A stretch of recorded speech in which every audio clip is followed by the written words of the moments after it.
This man is Christ Jesus, the Son of the living God. The things I do for my patrons.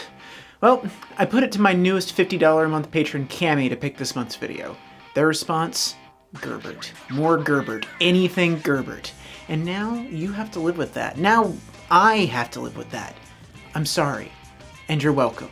Too many tapes. More Gerbert. Let's go! There's just something about Gerbert, isn't there?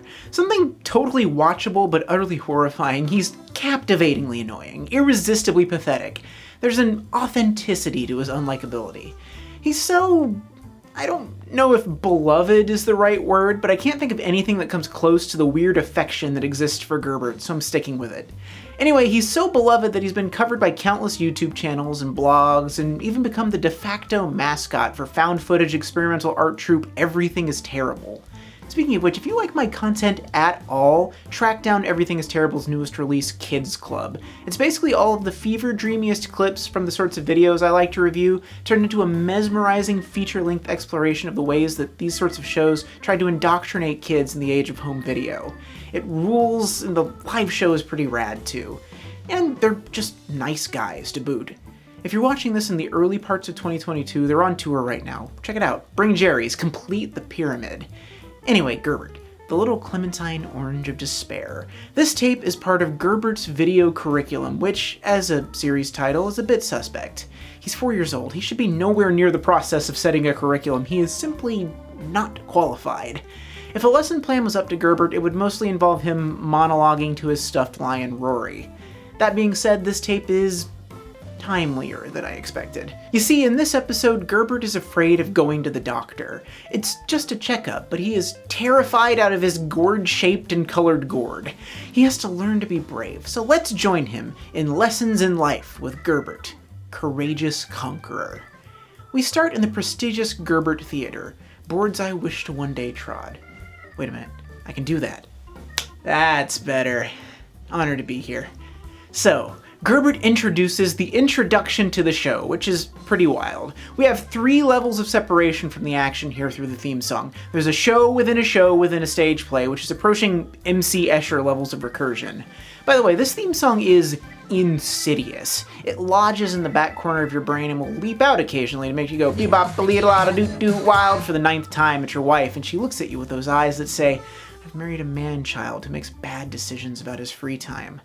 Let's not dwell on the myriad ways I disappoint the people I love, though, and instead enter Gerbert's world of pretend as he gives his stuffed lion Roary a checkup.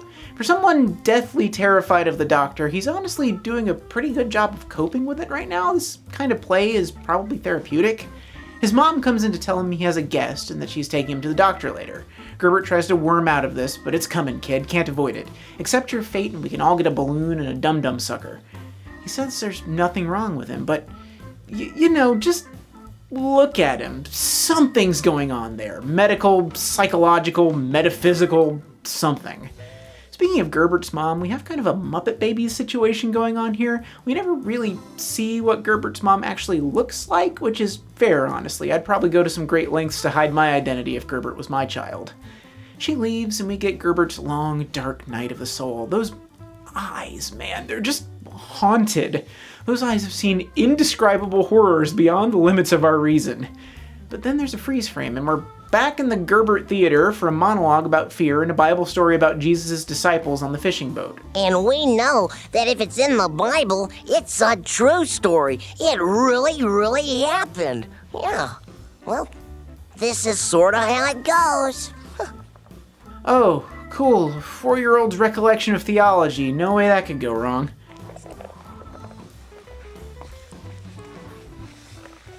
Come on, curtains. Yeah. An auspicious beginning here as we zoom in on the SS Gerbert, which is supposed to represent Jesus and his men on a fishing boat. So far all we have is Gerb wearing several skeins of dollar store yarn tied to his face to represent a beard, and Roary dressed up like it's olden times. So either Gerbert is Jesus, sacrilege no doubt, or Roary is, or nobody is, it's unclear. The ominous, deep-voiced narrator describes the seas turning choppy and the crew freaking out. But Jesus was asleep. He wasn't afraid at all. But his disciples were filled with fear, and they woke Jesus and cried, Save us, Lord! Save us! Essentially, this story boils down to Jesus getting annoyed that people woke him up so he could yell at his dad about the weather, so he shames them for being afraid of, the dangerous seas that could drown them. What we're supposed to take away from this is that any fear whatsoever is a sign of a lack of faith in God, which, nope, wrong. Bad lesson for kids. Fear is a natural, healthy, and necessary for development. They're afraid of going to the doctor because they haven't been able to process what that means for them. They associate doctors with pain, sickness, and big ideas they don't understand. And that disconnect plays out in the next segment with Miles, Gerbert's, adult buddy who spends a lot of unsupervised time with him. Why does Gerbert have adult visitor friends anyway? That's always concerned me. It feels like the episodes I've seen he has very few kid friends, which is frankly unsurprising because he's annoying, selfish, and not very outgoing. He has that feeling of a child raised as an unofficial and ethically dubious experiment by two married academic psychiatrists. What about when the doctor looks in my ears? Can he see what I'm thinking? Your thoughts and feelings belong to you. They're yours to share or not to share. No machine can see them. Yet. I think I've figured it out, though. My unified theory of Christian puppet shows. Gerbert, and most Christian puppet shows really's biggest target is Sesame Street. Creator Andy Holmes loves the Muppets, and it shows in a lot of the care that he puts into the puppetry. Gerbert may be a nightmare to look at, but as a piece of technical puppetry, he's honestly pretty solid. But Sesame Street blends the childlike Muppets with the adults that are supposed to guide the discussion. However, where Sesame Street functions and Gerbert doesn't is in its variety. Sesame Street has a diverse cast of Muppets and people and a lot of different locations where they can all intermingle. On the other hand, Gerbert is the only puppet that interacts with humans on his show, so he's already singled out a bit. He also spends a lot of time in his room and house, which are the larger and probably more expensive pieces of the set, so it sort of necessitates that people come to him. Just doesn't work as well. Feels off. May also be the difference between the urban and suburban settings. Traditionalists like to think there's more community in small towns, but more often than not, small towns are even more isolating. There are just more potential everyday people to encounter in a city. Gerbert's existential crisis continues to unfold in song form, and this is where the whole plot of the show kind of goes funky. They can't figure out if Gerbert is scared of going to the doctor or wants to be one. Maybe it can be both, but if the educational and liturgical mission of this episode is to get kids to not be afraid, it feels like you kind of have to pick, right? Maybe he's just afraid of being sick. Valid. Anyway, we get one of my favorite things in media like this. You guessed it, kids doing bad and sloppy choreography. It's a staple of this era in cheap children's media, and I can't get enough of it. Just look at this kid in the middle not realize they're actively on camera through the entire shot with 3/4 of her hand in her mouth. It's glorious.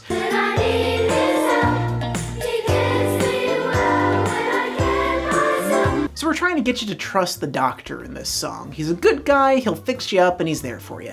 It's kind of honestly heartening to see in a disheartening sort of way. A reminder that this was a totally normal and uncontroversial thing to say 30 years ago. A thought occurs. Do you think Gerbert got the vaccine? I would hope so. That being said, with the way he was raised, Gerbert probably got into a certain all-encompassing conspiracy theories. One bit of spot-on authenticity here, though, is Gerbert reading a highlights for children while waiting for the doctor. I'm pretty sure that's the only place you're legally allowed to see the continuing adventures of Goofus and Gallant. These nurses' assistants do that culturally insensitive Egyptian dance that's obviously so synonymous with medicine, no need to speak anymore on that. And then Gerbert gets his solo about all of the things a doctor takes care of. If it's a tummy ache or a cough I've got, a scratched on knee or a fever in me, if it's a bunch of types or a runny nose, he's always there with just what I need. Again, not so sure why he's scared of going to the doctor. He's jazzed, totally bought in, but also somehow petrified. Gerbert is full of contradictions. We then see the kid doctor get haphazardly changed into scrubs. I don't believe that man's ever been to medical school. What we should all be afraid of, though, is this as of yet unknown possibility of Gerbert coming up through the floor in a trapdoor situation.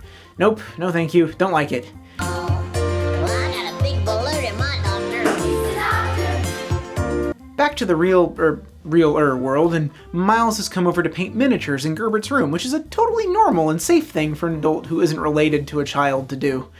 Gerbert asks a pretty innocuous question, and Miles, goofy off of the sealant fumes, bites the poor kid's head off. Well, Miles, why are you fixing it if it isn't broken? I'm not trying to fix it, Gerbert. This is just to make sure it doesn't get scratched or chipped easily. It's smart to take special care of things if you want them to last. They're using this as a broad metaphor for preventative care. Miles then contradicts the Bible lesson a bit earlier and tells Gerbert it's okay to be afraid of the doctor. They really need to pick a lane between the sympathetic human element and the inflexible scriptural stuff. A wild, nonsensical 3D scene transition takes us into another make-believe segment where Gerbert is a fearless superhero named Captain Towel. Everything rhymes here, and Andy Holmes, the guy who performs Gerbert, is in top form. There's an extra shrillness to the already grating Gerbitude here, and it's only exacerbated by Miles's silly British accent. Yes, I'm really brave. Oh boy, and how? Your bravery is shining through. Isn't there something that frightens you? Captain Towel admits he's afraid of the checkup, but says you'll have to be a brave soldier. This leads to one of the more popular children's Christian songs that I remember from my youth group days. It's a weirdly choreographed version of The Lord's Army that sounds like somebody got blackout drunk and passed out on the demo mode on a Casio keyboard. You're in the Lord's Army now. Well, let's be really vocal soldiers and sing real good. Look, it was fun to sing as a kid, but this song has always skeeved me out as an adult. Why does God's army seem to be mostly comprised of child soldiers? It's a violent song, riding in cavalry, marching with infantry, shooting artillery. Who exactly are we blowing up here? The devil, I guess? Are we fighting demons? It's kind of metal, I guess. Quick aside, speaking of metal, does anybody remember Archangels, the Saga? It was a Christian comic book from the late 90s and early aughts that felt like if Rob Liefeld suddenly became extremely devout and started making comic books about sexy angels fighting demons. It was terrible. I love them deeply. No relation to Gerbert, just popped into my head, and it's probably not worth a full video. Anyway, another bad song, another group of rhythmless children who absolutely cannot do the choreography to the tempo of the song. The boys are all in button-up shirts over polos with popped collars, which is surprisingly ahead of its time if you spent any part of your upbringing in the early to mid-2000s. Everybody's staring in different directions, doing the dance moves on this multi-tiered round stage, and it's giving extreme music video from the Youth by MGMT vibes.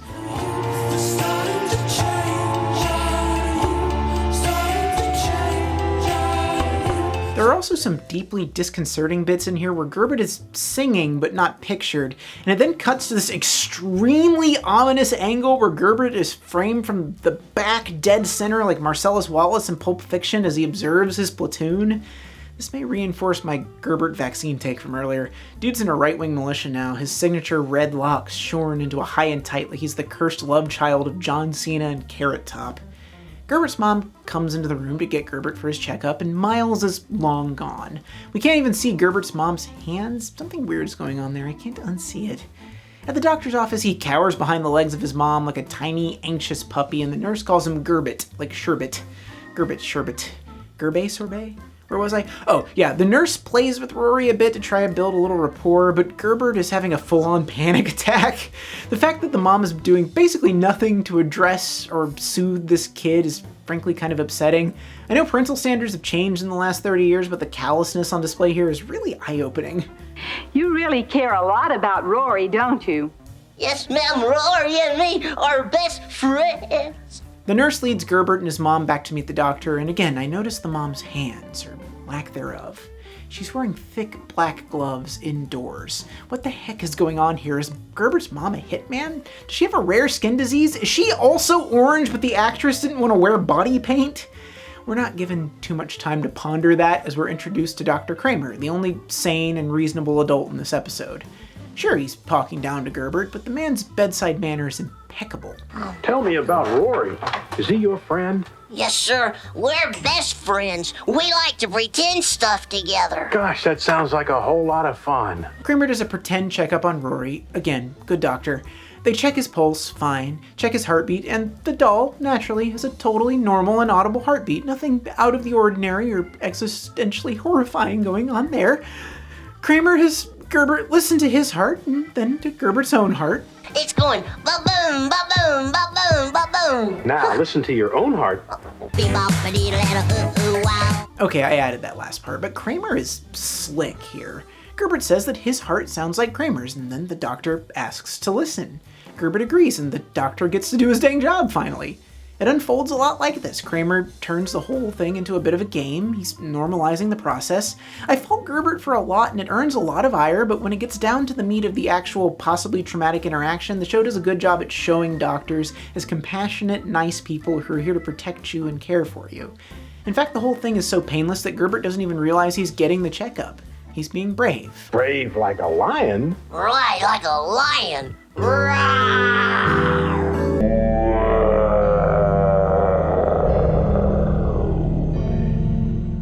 But then we're out of the scene.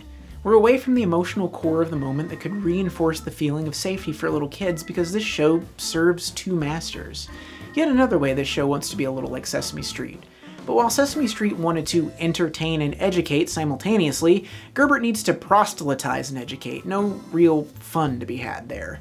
So instead of reinforcing the validity of the emotions of our little felt pumpkin, we're literally breaking the reality of the show, putting Gerbert in a director's chair on a stage, to then cut away to yet another Bible sketch where we're getting the story of David and Goliath told by the ominous deep-voiced narrator again. Except this time Gerbert and the narrator have a bristly, antagonistic relationship. If a lion or bear tried to carry a lamb away, David would charge the lion or bear. That'll be 25 cents, please. That's not what I meant. Anyway, back to the story of David and Goliath. Goliath was like a giant. He was bigger than a lion and stronger than a bear. He'd shout, "I laugh at the enemy of Israel. Give me a man that we may fight together." Excuse me? Who is this who dares to mock and laugh at the army of the living God? I'll fight him. You see, this is the Gerbert I can't get behind. The 4-year-old who has a terrifyingly precise recall of Bible verses. It's not Gerbert, that's the adult playing Gerbert with a grown-up knowledge of scripture. It feels like possession. We don't even get to see Gerbert kill Goliath even. He's just sitting in a darkened room listening to the radio like it's a baseball game in the 40s. Why did we do this again? In our last segment, Gerbert sits on a swing bench and recounts the doctor's visit with Roary. The swing bench is a hilarious choice here because you can see Andy Holmes's every move with the puppet knock the thing back and forth on the chains. He admires his balloon and also Roary's balloon. Again, this doctor was grown in a lab to be a good pediatrician. And we get his signature sign-off. See you later, alligator. But it's not Gerbert without a Bible verse to memorize, so let's break the fourth wall again as he beckons us to teach this verse to someone who might not know it. It's a bit from 1 Peter about casting your fears onto God, and not to be pedantic. Who am I kidding? Being pedantic is like 75 to 90% of my show. But wouldn't this have been more useful at the beginning of the episode? Start with the verse, reinforce the verse, end with the result of the verse? Seems like a no-brainer. Start with the thesis, y'all. It's just persuasive writing. Gerbert leaves, we get the little musical sting, and then he comes back on stage to say goodbye again. He launches into what sounds like an awards acceptance speech, and they play him off of his own show, the ingrates. The boy's name is above the theater. You let him ramble. This little felt monstrosity pays your bills. And at the end of the day, it's hard to hate this episode of Gerbert. Of all the weird, regressive ideologies this show preached, it's pretty dang fundamentalist at times. Attempting to instill a healthy respect for doctors is probably the most civic-minded thing the show ever did, so partial credit, Gerbert. Decent life lesson. But I'm watching you. Boy ain't right. Tell you what.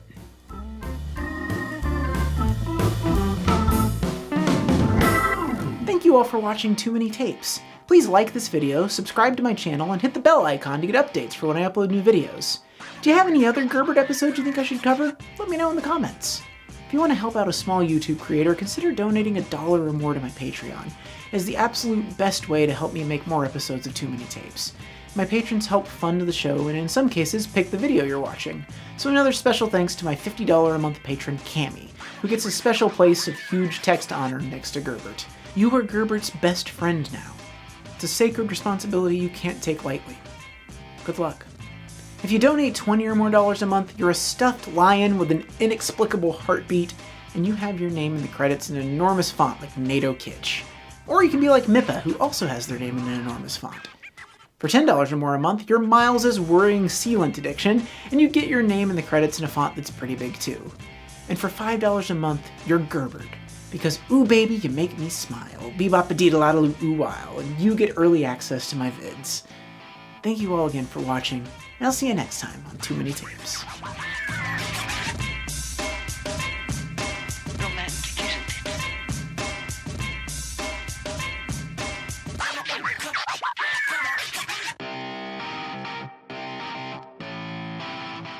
Someone on Twitter told me that the G in Gerbert's name is a J and a C combined together for Jesus Christ, and no.